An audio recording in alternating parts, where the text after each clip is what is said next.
I think consumers are not quite sure, how small can it go before you can't really use it easily, but then if it gets bigger, then it simply becomes a regular laptop.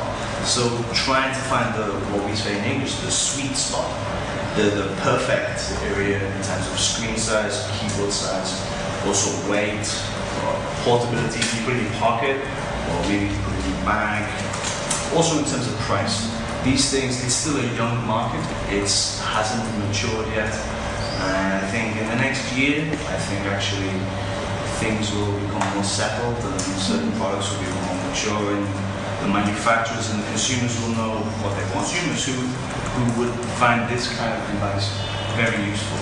Maybe not as your main PC, so at home perhaps you still have your desktop or perhaps a larger notebook. But certainly for traveling, I think price is also important. These kind of devices are between 300 and 400 euros. So it's something you can take on a plane. Whereas before, with this, I remember Sony have some very beautiful small devices, but they're we're talking maybe $2,000 for this kind of device. So we think it's the right price point. It's a portable device, so I think with this level of portability right now there are often a compromise. However, our new nano processor, products should be available perhaps in September, Q4 later this year, that will offer higher performance, maybe for a higher price. That will remains to be seen. But we certainly see what we call no compromise computing. So people can have the power efficiency and the longer battery life, but with improved performance. I'm not sure the business community is necessarily a perfect model for this kind of devices. I think the business community would still perhaps prefer, well, they certainly have the money to buy more high-end devices. But having said that, for example, the OQO, I don't know if you've ever seen an OQO.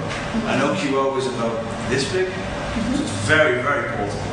And I believe that's very popular with business people who, quite literally, they need to access their email or other internet-based services through a very small device that can literally fit inside their pocket. So I don't know. I think for this kind of device, this size, maybe not. This is not ideal for business people. But then again, 300 to 400 euros, I guess, is a price point that a lot of young people can afford. I mean, it's not a coincidence that you see these kind of products. They also have pink and white and yellow and blue, and I think that's also a market for young people, young ladies. So with this in mind, I think the $300 to $400 price range is acceptable. Aesthetic appearance is important. Well, I think if you look at the way the manufacturer chooses the color, it can also give you an idea of what kind of market they're focusing on. And certainly a selection. Before, when you're talking about business people, of course it's black, or silver, right? But now if you've seen devices in yellow and blue and red and pink, I think that's an indication that there's a market. There is a market there, or a section of younger people who perhaps they could never afford the $2,000 Sony, but now they can afford something between 300 and 400 euros for sure.